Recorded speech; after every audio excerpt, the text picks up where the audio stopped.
And for more on this potentially explosive story, we've got Bloomberg contributing editor Bill Cohan. Bill, glad you could join us. Erik, Let's talk for a moment about the Lehman situation. You wrote the book on Bear Stearns, but Lehman was not entirely unlike Bear in as far as the reasons it went down. The question, though, that everybody is trying to answer is who ultimately is going to be strung up for what happened at Lehman Brothers. I'm certain you've been doing some reporting since last week when that bombshell report came out. What are people telling you?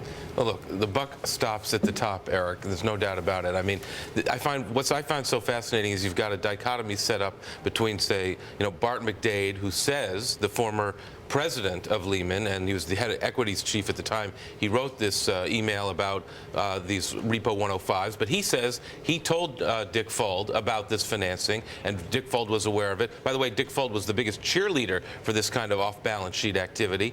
He's saying he told him, he was aware of it, and now Fuld is coming out, and his attorney is coming out saying he didn't know anything about it. Seems very hard for me to believe that. So what are the chances we see Dick Fuld on the stand?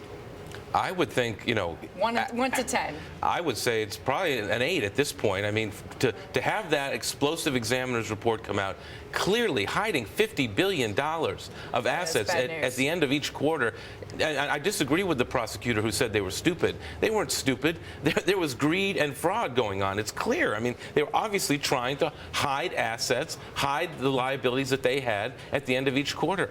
Do you think it says anything, Bill, about Bart McDade's conscience being clear that he's gone out and started a new firm, River Birch Capital, and he's actually advising Evercore on their efforts to build an equity trading business? Well, I mean, what does it say? Dick Fuld also has a new firm, Matrix Advisors. I mean, these guys are like bad pennies. They keep showing up, until they stop. They keep moving forward like sharks until they stop. I think they just keep going until there's somebody who says no more.